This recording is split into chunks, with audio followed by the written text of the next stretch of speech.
తెలంగాణ భూభారతి చట్టం, భూమి హక్కుల చట్టం 2025పై నిర్వహిస్తున్న అవగాహన సదస్సులో భాగంగా బుధవారం నల్గొండ జిల్లా చిట్యాల మండల కేంద్రంలో ఏర్పాటు చేసిన అవగాహన సదస్సుకు ముఖ్య అతిథిగా జిల్లా కలెక్టర్ ఇలా త్రిపాఠి హాజరయ్యారు.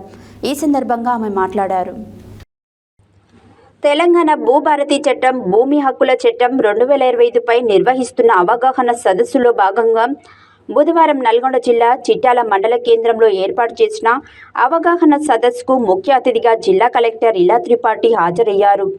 ఈ సందర్భంగా ఆమె మాట్లాడుతూ, గతంలో ఉన్న ధరణి పోర్టల్లో కొన్ని భూములు నిషేధంలో ఉంచి పార్ట్ బిలో ఉంచడం జరిగిందని, వాటికి పరిష్కారం లేకుండేదని, అయితే భూభారతిలో భూములను నిషేధంలో ఉంచడానికి లేదని తెలిపారు. ఏదైనా వివాదాలు ఉన్న భూములకు హద్దులను నిర్ణయించి జియో కోఆర్డినేటర్ ఏర్పాటు చేయవచ్చన్నారు.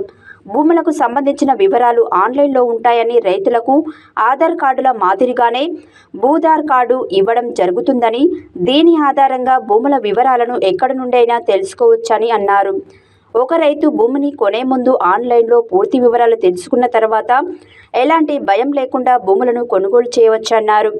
భూధార్ ఐడి కార్డు వల్ల మోసాలు జరగడానికి అవకాశం లేదని, అలాంటి చట్టాన్ని రాష్ట్ర ప్రభుత్వం తీసుకువచ్చిందని, ఇది ఒక చారిత్రాత్మక నిర్ణయమన్నారు.